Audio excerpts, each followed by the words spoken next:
alxamdulilah rabbi alcaalamiin. Horta marka hore waxaan taalideynaya commissionka oo shaqo fiican qabtay. tiradana markii u horeysay horta ten outka uu yaraa la qaadanayay kaararka laba sababeed ahaayeen. midna waxay abaar xun baa jirtay, midna waxay weeye dadkoo ka nabsan jiray doorashooyinkii oo wax isbedela keeni waayey oo markaa dadku aanay xiise u haynin. markaa 900 kun bay markii hore ahayd, imanka 700 kun hadday yimaadeen waa alxamdulilah ilaa 70% baa weeye. waxaan jecelahay insha allahu tacaala in intaasna ay badankooda footiin doonaan dalayla.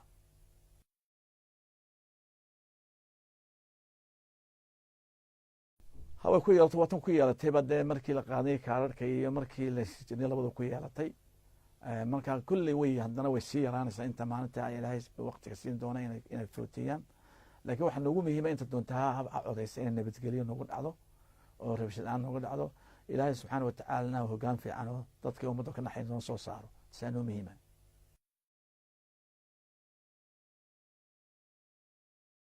natiijo kasta soo baxda anigu horena way noo soo martay. imankana annaga xusbi ahaan iyo shakhs ahaan Faysalba anigu natiijada mar kasta waa aqbalinaa haddii ilaahay idhaaho.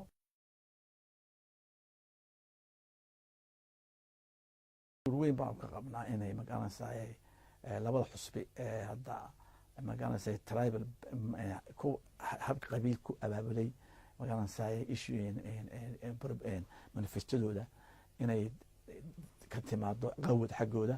laakiin biidnillahi kariim labadu midna heli meesha annaga heli doonaa. labadu annaga way nagu kalsoon yihiin oo xusbiga magaranaysa ku kalsoon yihiin dadku baan nahay.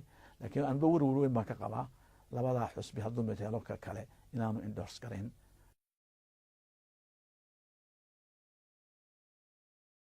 waan qabaa oo imka u socota labada xusbi waxay leeyihiin by hook and hook aan helno iyo aan helna bay leeyihiin.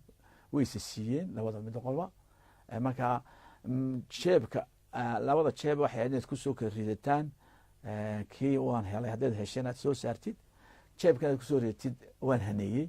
markaa waan haneeyey uguma jirta midkoodna, jeebka kale waan helay unba ugu jirta. haddii waayana waxaan ka baqaya inay qalalaasa dalka geliyaan oo nabadgelyada aan inta badan dilqa ku helay juhdi badan gelinay inay khatar naga geliyaan baan ka baqayna.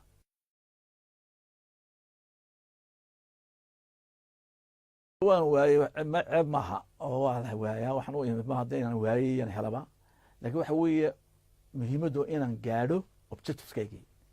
tan dowladda dalka aan siyaasad u galna waxa weeye inaan Somaliland taladeeda meel ku hubsada, fishankayga ku hirgeliyaa. taasna waa imanaysa biidnaha karim.